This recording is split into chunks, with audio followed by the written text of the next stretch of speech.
Hi, I'm Roland Waguespack IV, and I'm here to talk about my father, Roland Waguespack III.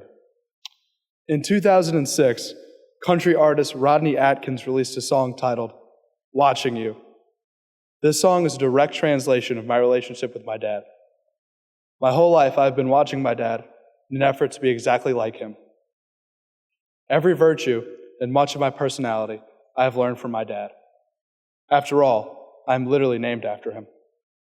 My favorite moments when I was younger were driving with my dad. I enjoy asking my dad questions about his work at the hospital and about music. I've always thought of him as one of the smartest people ever, and I've always enjoyed picking his brain and gaining little bits of knowledge. I also enjoy his jokes.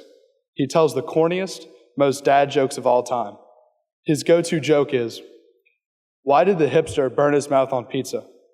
He couldn't wait for it to be cool." I have heard this joke over 100 times. While his intelligence and corny jokes are wonderful and a crucial part of who my dad is, his generosity is central to his person. He helps with the Men of St. Joseph, the Knights of Columbus, and the Harry Thompson Center regularly. At the Harry Thompson Center, my dad provides medical care for the homeless and those in the most need. He also runs a booth for the bazaar, runs Jesuit's Physical Day, and was even featured in the Student Council Welcome Week skit this year. During the midst of the pandemic, he would go donate his plasma as often as possible. Each plasma donation takes about an hour to complete. Each donation directly helps 4 patients in critical condition from COVID-19. Doing the math, my dad directly helped 52 people. My dad always says that in the ER, he sees every person at their worst and at their most vulnerable. His goal is to see Christ in all his patients, and by seeing Christ, he can truly give completely of himself and care as generously as possible for his patients. My dad has an endless passion for giving all of himself to the causes he cares about, and his generosity is truly unmatched. My dad's greatest skill is doing something out of love and never wanting to be praised for it. The greatest example of this skill was 2 summers ago. A dream of mine has always been to play football in the Ivy League. So my dad took the whole family to the Northeast for 4 days, and I competed at 3 Ivy League football camps. We arrived at Boston at 2:30 in the morning, and I had a football camp at 8 in the morning the next day. My dad put me, my mom, and my brother into an Uber so we could get some sleep. My dad ended up staying at the National Car Rental for another hour and a half, fighting to get the last car available. Unfortunately, the last car was the smallest car ever made. It was a clown car in which my feet were up to my ears.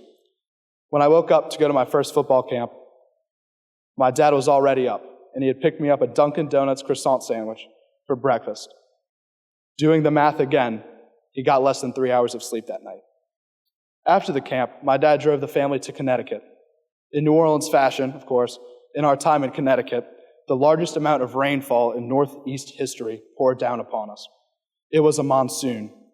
Remember how I mentioned that a rental car was so small? My dad agreed with me. He did not like the car because it made me uncomfortable and it made my knees hurt. During the second football camp of the trip, my dad drove to 3 different airports.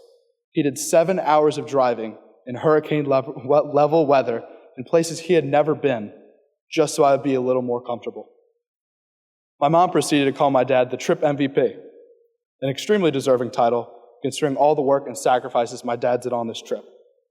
My dad said no, because my mom planned the trip and I competed at the camps. He denied the slightest bit of recognition because he views his incredible sacrifices as acts of love. My dad's ability to sacrifice for those he loves and his generosity are the main reasons he is my idol and my role model. As Rodney Atkins sings, "I'm your buckaroo. I want to be like you. Eat all my food and grow as tall as you are." I have done exactly that. I have eaten my food and grown tall. But more importantly, I've become a better man and a better Catholic because of your constant example. I could not have achieved any accomplishment, and I would not be the man I am today without your guidance and example. Dad, I am your buckaroo, and I will always aspire to be just like you. I love you, Dad.